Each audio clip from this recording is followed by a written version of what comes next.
Sebagai konten kreator, Baim Wong dikenal sebagai sosok yang gemar berbagi dan membantu orang-orang yang membutuhkan. Namun, di balik itu semua, kerap kali ia menuai pro kontra di kalangan publik. Seperti halnya baru-baru ini saat Baim membuat konten tentang seorang anak SD asal Solo bernama Tamara yang viral di jagat maya karena memiliki banyak kutu di rambutnya. Lantas, seperti apa tanggapan Baim Wong terhadap hujatan warganet yang menilai jika dirinya mencari keuntungan semata, bahkan mengumbar identitas sang bocah saat menemui Tamara dan juga membantunya?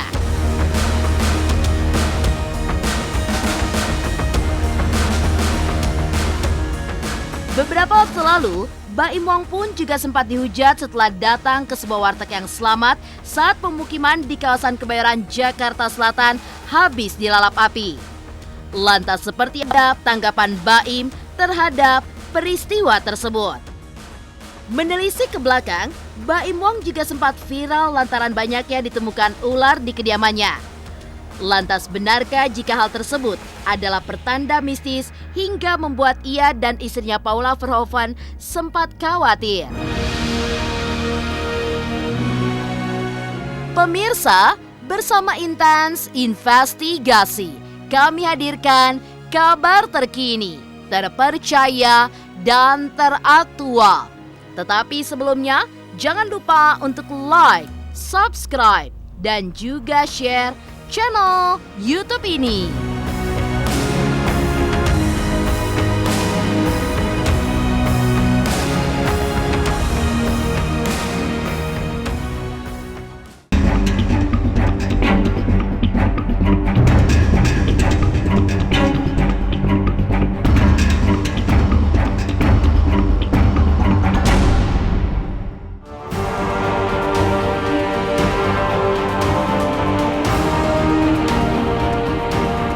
Pemirsa Intens Investigasi, belakangan ini di jagat maya, viral video yang memperlihatkan seorang guru sekolah dasar membantu menyisir dan juga memotong rambut salah satu muridnya. Hal tersebut dilakukan lantaran rambut sang anak yang bernama Tamara dihinggapi banyak kutu. Melihat hal tersebut, Baim Wong pun juga tergerak untuk menuju kota Solo dan bertemu dengan Tamara. Selama di sana, selain bertemu dengan Tamara dan juga para guru, Baim pun juga membantu sang anak dengan membelikan sepeda, perhiasan, bahkan memberikan uang. Namun apa yang dilakukannya berujung pro kontra di tengah publik. Baim bahkan sempat dihujat oleh warganet lantaran aksinya tersebut. Halo teman-teman semuanya, aku mau berbagi sedikit mengenai pengalaman kami hari ini tadi pada saat kegiatan belajar mengajar di kelas. Nah, ini adalah anak kelas 4 yang kedapatan garuk-garuk pada saat pelajaran. Pada saat saya tanyain, kenapa nak, kok garuk-garuk terus kepalamu? Katanya gatel bu. Kemudian teman yang di belakangnya ngomong ke saya, Bu, itu kutunya jalan.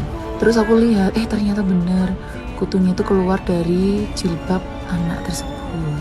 Nah, akhirnya teman guru saya memotong rambutnya, memangkas dengan persetujuan anak. Anaknya juga mau. Akhirnya kita potong tipis-tipis, biar rapi, biar cantik, biar kutunya bisa berkurang lah, biar anaknya juga jadi nyaman. Ini benar-benar pertama kali pengalaman kami sampai menemukan anak yang punya kutu sebanyak ini, sampai full dari depan sampai belakang. Halo, assalamualaikum. Waalaikumsalam. Ya, Sehat ya? Lagi di mana tadi? Lagi ngajar ya? alhamdulillah. Iya, tadi ngapunten baru ngajar tadi Kak Baim.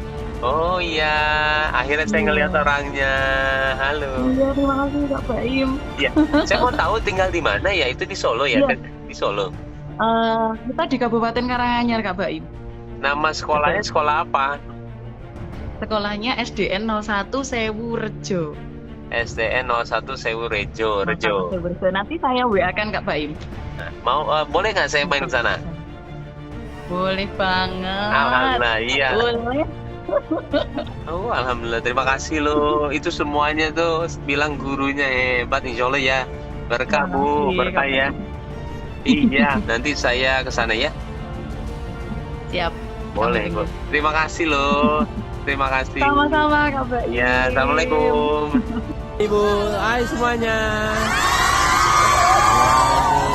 Waduh, malah disambutin. Terima kasih. Kita baru sampai tuh. Hai sayangku. Halo. Malu semuanya. Oke, kita masuk dulu ya. Nah, saya udah ketemu sama yang nyisir. Kuning namanya, dia nyisir. Terima kasih loh. Iya Kak Baim. Kak Baim kan cantik banget ya. Ini yang paling lama di sekolah ini nih. Nanti kita cerita kita ya. Kita makan dulu nih. Akhirnya nyampe di Solo.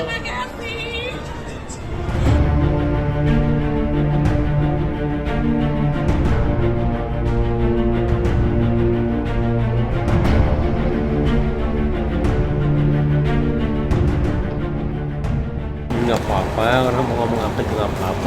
Aman, aman.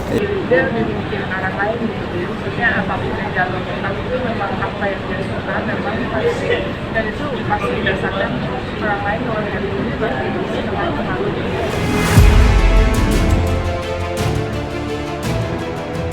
Ya, tidak sedikit netizen yang menganggap bahwa Baim Wong merupakan sosok konten kreator yang memanfaatkan kesulitan hidup yang dialami Tamara.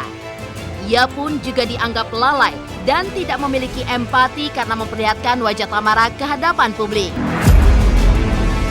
Karena hal itu, kemungkinan akan membuat sang anak menerima bulian karena keadaan yang dialaminya saat ini. Meski sedikit kesal dengan komentar negatif netizen, Baim Wong pun justru mengaku legowo jika dirinya sering dicibir akan aksi-aksi dermawannya lantaran setiap orang mempunyai hak untuk berkomentar. Namun benarkah semua itu membuat Baim menjadi serba salah karena setiap niatan baik yang dilakukannya selalu saja menuai pro kontra. Orang bebas berpendapat. Kebebasan mereka untuk mengetik itu ada positif dan negatifnya, tapi negatifnya itu ya ketika ada sesuatu hal yang benar jadi salah. Tapi jangan itu jadi sesuatu hal yang kontroversi ya. Mereka bebas kok berpendapat, kan kitanya aja menilai itu seperti apa. Saya sampai sekarang di posisi yang kadang-kadang apalagi terakhir yang kebakaran itu ya kok salah aja ya. Tapi ya memang mereka bebas tuh. Cuma ingat mereka harus bertanggung jawab ya dengan apa yang mereka tulis, apa yang mereka sebarkan, karena itu bisa menjadi bukan kita lebih ke arah mereka menyebarkan loh. Kalau itu tidak benar akan menjadi benar, akan menjadi fitnah. Ya cukup tahu saya ini dan insya Allah saya tuh berpikirannya berarti sana deh orang-orang yang tadi yang ini kita yang balik kita tertawa melihat dia. Tapi kayak ketika kita punya empati kita nggak mungkin tertawa ya, kasihan. Di posisi kita itu tidak akan menjadi semua itu jadi benar. Pasti akan di kesini salah lagi ya seperti gini loh. Sekarang apakah orang masih membicarakan siapa yang memiliki hak kita itu? Tidak ada melihat. Dan banyak kok yang sekarang itu dia itu daftarin dan dia mau mengambil. Kenapa saya mengambil supaya saya mau itu?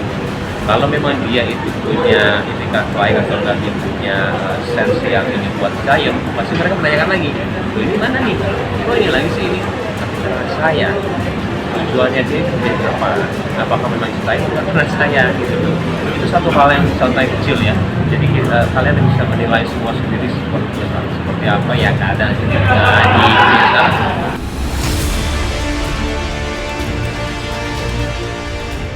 Beberapa waktu lalu, Baim Wong pun juga sempat dihujat setelah datang ke sebuah warteg yang selamat saat permukiman di kawasan Kebayoran, Jakarta Selatan habis dilalap api.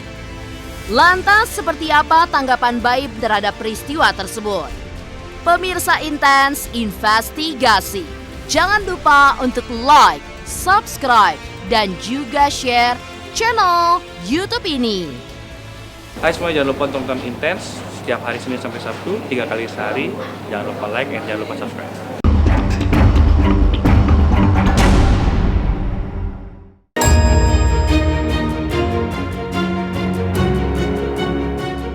Jalan Baim Wong untuk membantu sesama memang tidaklah semudah membalikan telapak tangan. Sebelumnya, Baim Wong pun juga sempat menuai hujatan warganet setelah mendatangi insiden kebakaran di kawasan padat penduduk di Jalan Simpruk Golf 2 Kebayoran Lama, Jakarta Selatan. Baim Wong pun juga membuat konten tentang keadaan masyarakat yang terkena dampak dari insiden kebakaran tersebut. Namun warga di sekitar lokasi kebakaran justru menjadikan hal itu sebagai polemik. Mereka pun menilai jika Baim hanya memanfaatkan penderitaan orang untuk mencari keuntungan demi kontennya. Lantas benarkah Baim juga turut memberikan bantuan kepada para korban kebakaran di wilayah tersebut? Sebenarnya dekat dari sini dan tahu beritanya juga pas sehari setelahnya ya. Memang mau lihat keadaannya seperti apa, dan ternyata memang kasihan orang-orang di sana itu kebanyakan dia itu sudah nggak punya rumah ya, dan ada satu cerita juga yang mau kawin atau banyak cerita di sana yang kasihan sih emang. Ya tergantung kitanya sekarang mau bantunya seperti apa. Saya insya Allah emang kepikiran mau bantu, tapi kan kalau mengenai makanan sudah banyak yang bantu ya. Lebih kebangun rumahnya. Mudah-mudahan juga orang-orang di sana bantu juga ya, dan saya yakin juga pasti banyak yang mau bantu, dan mungkin pemerintah juga bisa melihat masih utuh. Toh dia juga bukan pakai triplek sih sebenarnya, udah pakai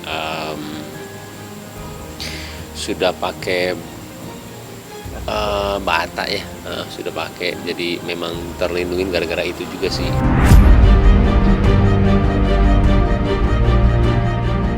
Baim juga menyoroti fenomena satu bangunan yang selamat dari insiden kebakaran, yakni bangunan yang dijadikan sebagai usaha warteg yang belakangan ini viral di media sosial karena masih kokoh berdiri dan tidak ikut hangus seperti bangunan lainnya.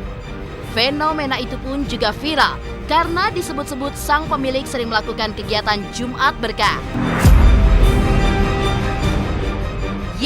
Selamatnya warteg dari insiden kebakaran akhirnya dikaitkan dengan sedekah. Baim pun sempat kaget karena dimintai bantuan oleh pemilik warteg agar dapat membenarkan listrik warungnya agar segera menyala. Namun Baim menjelaskan bahwa apabila ia hanya membantu sang ibu pemilik warteg saja, bagaimana dengan nasib yang lainnya yang bahkan lebih parah kerugiannya dibandingkan pemilik warteg tersebut. Namun, usai Baim Wong membuat konten bersama pemilik warteg, suami Paula Verhoeven itu pun kembali mendapatkan sindiran. Karena pemilik warteg pulang kampung dan mendapatkan bully oleh masyarakat lainnya. Pasalnya, menurut warga sekitar, sang pemilik warteg tidaklah seperti apa yang dihebohkan warganet, yakni kerap bersedekah pada Jumat Berkah. Saya juga sempat heran, itu kemarin di medsos itu ramai soal hal itu. Sementara yang terjadi di sini, di korban-korban kebakaran ini tidak pernah, sama sekali tidak pernah. Sama sekali mereka tidak pernah membagikan setiap hari Jumat, itu tidak seperti itu. Katanya orang-orang sih nggak pernah, Mbak, yang deket-deket situ nggak ada, nggak pernah katanya. Kan 2 minggu ganti sip situ, ganti orang gitu. Orang-orang situ bilang nggak seperti itu, tapi dia bilangnya setiap Jumat memang dikasih teh manis untuk orang yang makan di situ. Ya berbagi bisa dari segala sisi sih ya, cuman saya nggak tahu, nggak ngerti kalau misalkan kita memposisikan sebagai pendengar itu akan ke arah mana. Tapi kalau saya mah selalu positif aja. Banyak faktor yang memperlihatkan kalau memang bangunan itu kenapa tidak ke pasar, ada sebabnya juga.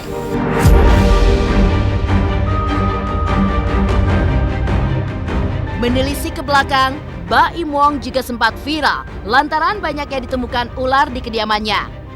Lantas benarkah jika hal tersebut adalah pertanda mistis hingga membuat ia dan Paula Verhoeven sempat khawatir? Pemirsa Intens Investigasi, jangan lupa untuk like, subscribe, dan juga share channel YouTube ini. Halo semuanya, nama gue Teguh Rasya. Jangan lupa untuk nonton Intens Investigasi di YouTube sehari 3 kali. Pokoknya langsung aja like, subscribe, komen, semuanya deh pastinya.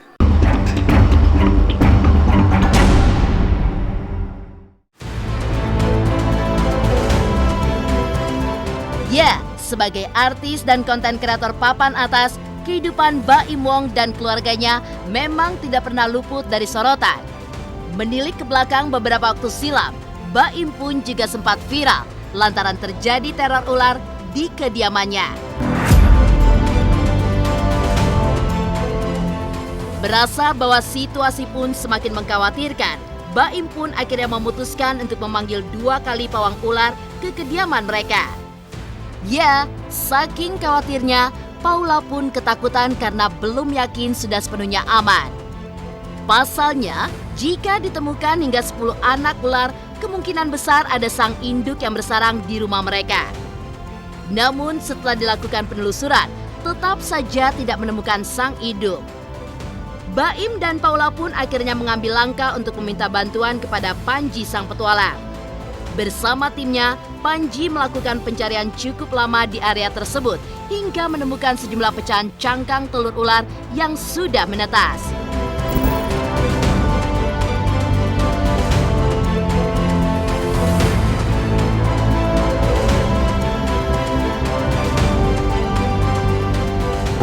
Emang ada sarang ular. Iya, ada sarang ular. Tapi di bawah pohon.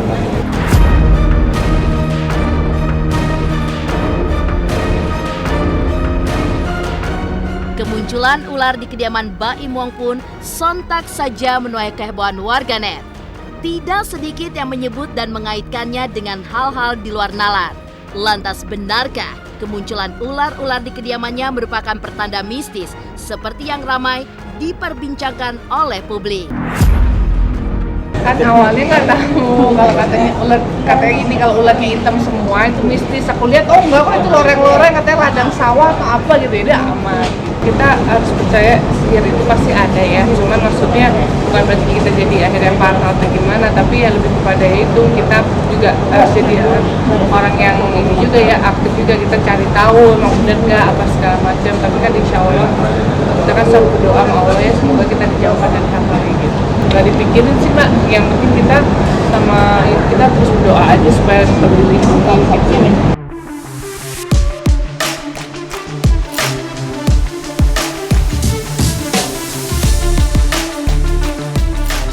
Demikian pemirsa, kabar terkini, terpercaya, dan teraktual yang kami hadirkan hari ini.